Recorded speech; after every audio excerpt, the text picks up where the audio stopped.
Hello नमस्कार दोस्तों। Study with Uttarakhand जी के में आपका स्वागत है। जैसा कि आपने देखा कि कल सचिवालय सुरक्षा रक्षक में वहाँ सुमित्रा नंदन पंत जी की रचना चिदम्बरा आई हुई थी, जिसे 1968 में ज्ञानपीठ पुरस्कार दिया गया। वो हम पिछली वीडियो में उस विषय में चर्चा कर चुके हैं। ये जो हिंदी की सीरीज चल रही है, ये बहुत ही महत्वपूर्ण सीरीज है जो हमारे आगामी एग्ज़ाम वीडियो वीपीडीओ पटवारी, घनिष्ठ सहायक और फॉरेस्ट गार्ड, वन रक्षक, उत्तराखंड पुलिस, इन सभी के लिए महत्वपूर्ण सीरीज है। आइए हम ज़्यादा समय वेस्ट न करते हुए आगे चलते हैं। इसी क्रम में हम हिंदी की सीरीज शुरू कर रहे हैं। हिंदी की सीरीज में अभी तक हम 8 साहित्यकारों के लेखकों की उनकी रचनाओं के बारे में चर्चा कर चुके हैं। आइए आज हम नवे कवि माखनलाल चतुर्वेदी की रचनाओं के बारे में बात करते हैं। इससे पहले 8 कवियों के बारे में जिन्होंने अध्ययन नहीं किया है, वो चैनल की पुरानी वीडियो देखकर वहाँ से उनकी महत्वपूर्ण रचनाएं नोट डाउन कर सकते हैं। तो आज हम माखनलाल चतुर्वेदी, मुक्तिबोध, मंगलेश डबराल और राजेश जोशी, इन 4 लेखकों की महत्वपूर्ण रचनाओं पे बात करेंगे। आइए अब हम माखनलाल चतुर्वेदी की महत्वपूर्ण रचनाओं पे बात करते हैं। देखिए, माखनलाल चतुर्वेदी का जो जन्म हुआ था वो 4 अप्रैल 1889 में मुंबई में होशंगाबाद में हुआ था। तो इनके पिता का नाम क्या था? नंदलाल चतुर्वेदी, एवं माता का नाम क्या था? सुंदरी बाई। पत्नी का नाम ग्यारसी बाई। इनका जो कार्य क्षेत्र था, ये कवि भी थे, साहित्यकार भी थे और शिक्षक भी थे, और क्या थे? पत्रकार भी थे। आइए हम इनकी प्रमुख रचनाओं पर बात करते हैं।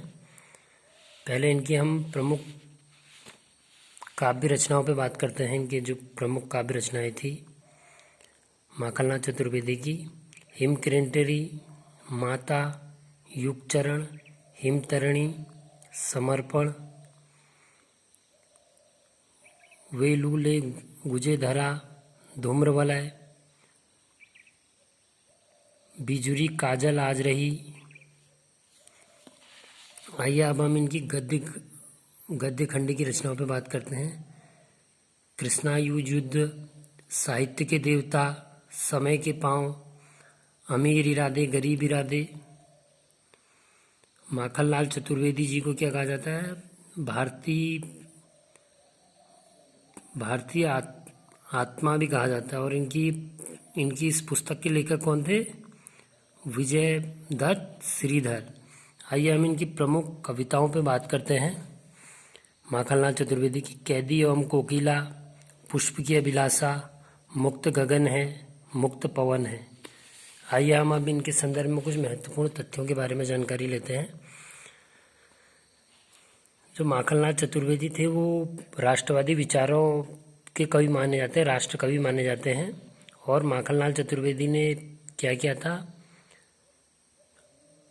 प्रभा, करमवीर एवं प्रताप पत्रिकाओं का संपादन भी इन्होंने किया था, माखनलाल चतुर्वेदी जी ने। चतुर्वेदी ने पुष्प की अभिलाषा और अमर राष्ट्र की कविताओं में अत्यधिक ख्याति पाई हुई थी पूरे राष्ट्र में। मैंने जैसे आपको नीचे बताया था कि माखनलाल चतुर्वेदी को एक भारतीय की आत्मा के नाम से भी जाना जाता है। ये UKSSC ने पुराने पेपरों में पूछ लिया गया है, ओल्ड पेपरों में ये क्वेश्चन आ चुका है।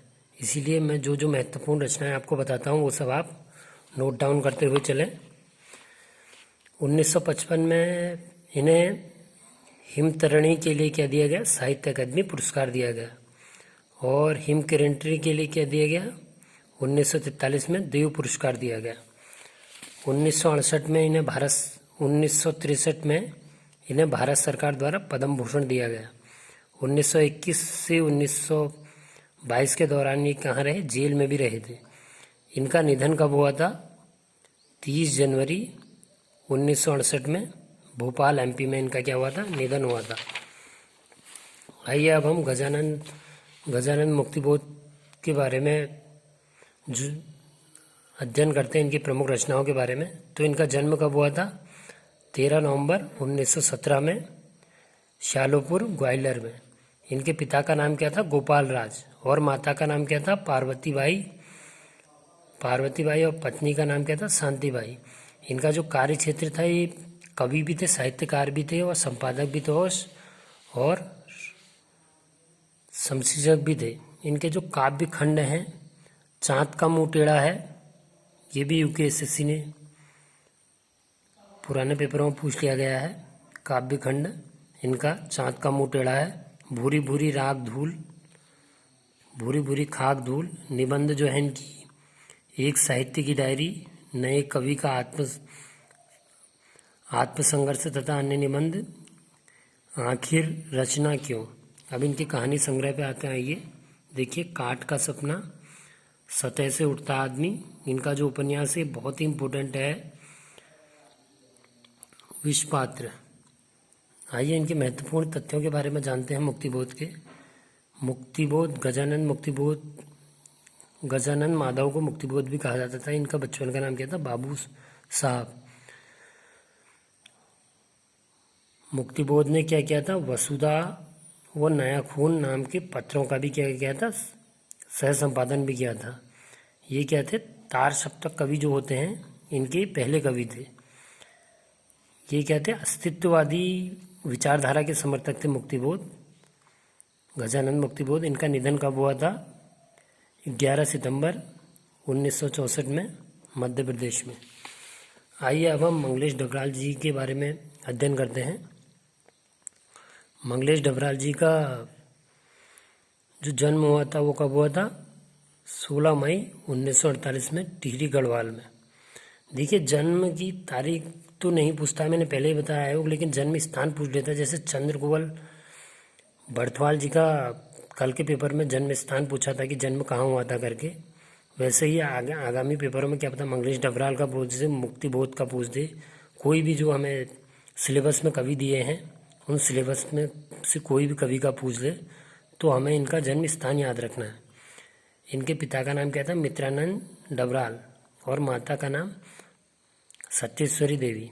इनका कार्य क्षेत्र क्या था? ये कवि भी थे, संपादक भी थे और साहित्यकार भी थे। आइए इनकी कुछ काव्य रचनाओं पे बात करते हैं मंगलेश डबराल जी की। पहाड़ पर लालटेन, घर का रास्ता, हम जो देखते हैं, आवाज़ भी एक जगह है, नए युग के शत्रु, लेखक की रोटी, कवि का अकेलापन। एक इनका यात्रा वृत्तांग भी था, एक बार अयोबा। आइए हम इनके कुछ महत्वपूर्ण तथ्यों के बारे में जानकारी लेते हैं। इन्होंने जो किया था, अमृत प्रभात और जनसत्ता पत्रों में क्या किया था? साहित्य संपादन किया था। और 1982 में इनको क्या किया था? ओम प्रकाश स्मृति सम्मान दिया गया था। और 1989 में इन्हें श्रीकांत वर्मा पुरस्कार भी दिया गया था। और सन 2000 में ये कृति पूछ भी ली गई है यूपीएससी द्वारा पुराने पेपरों में कि मंगलेश डबराल जी को कौन सी कृति के लिए साहित्य अकादमी पुरस्कार दिया गया और किस साल में दिया गया। तो इस सन 2000 में आपको नोट डाउन करते हुए चलना है। हम जो देखते हैं के लिए क्या गया? प्रदान किया गया। नेशनल बुक ट्रस्ट से जो हैं अभी भी जुड़े हुए हैं डबराल जी। ये मूलतः कहाँ के हैं? काफल पानी, टिहरी गढ़वाल से संबंधित रखते हैं। और इनका निधन कब हुआ था? 9 दिसंबर 2000 को। आइए हम आज के अंतिम कवि राजेश जोशी जी के बारे में अध्ययन करते हैं, इनकी प्रमुख रचनाओं के। इनका जन्म कब हुआ था? 18 जुलाई 1946 में नरसिंहगढ़ मध्य प्रदेश में। इनका कार्य क्षेत्र क्या था? ये कवि भी थे, लेखक भी थे और साहित्यकार भी थे। आइए इनके काव्य खंड के बारे में, काव्य संग्रह क्या थे? एक दिन बोलेंगे पेड़, मिट्टी का चेहरा, दो पंक्तियों के बीच, सोमवार व अन्य कहानी, कपिल का पेड़,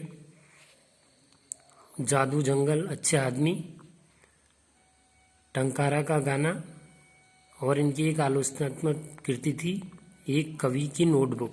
आइए इनके विषय में कुछ महत्वपूर्ण तथ्य जानते हैं। इनका जो गैद निराली मिट्ठू था, जोशी जी का क्या था, ये बाल कविता संग्रह था। भोपाल गैस दुर्घटना जो हुई थी भोपाल में, इसमें शोक गीत लिखा था इन्होंने 1984 में।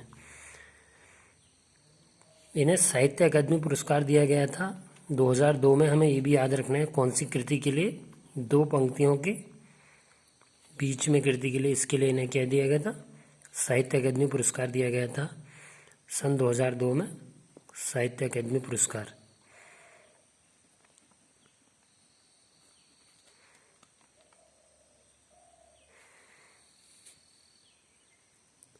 इन्होंने लघु फिल्मों एवं पटकथा के लिए भी लेखन किया था। और जोशी जी ने मायकोवस्की सोवियत कवि की कविताओं का अनुवाद भी पतलून पहना बादल के नाम से भी किया था। तो ये सब रचनाएं आप सभी को नोट डाउन करते हुए चलनी है, अपनी किताबों में, अपनी कॉपी में नोट डाउन करते हुए चलनी है, और इनका अध्ययन करना है, बार बार 1-2 बार रिवाइज करना है इनको, क्योंकि अभी तो आयोग ने हल्की पूछी थी रचना चिदम्बरा, क्योंकि आने वाले पेपर मॉडरेट किस्म के बनाएगा आयोग, क्योंकि उसमें स्नातक स्तरीय, वीडियो कनिष्ठ सहायक, तो ये सब रचनाएं महत्वपूर्ण है। यहाँ से 2 से 3 क्वेश्चन आगामी पेपरों में दिख सकते हैं। तो दोस्तों, आपको अगर वीडियो अच्छी लगी है तो लाइक कीजिए, शेयर कीजिए और सब्सक्राइब कीजिए। धन्यवाद।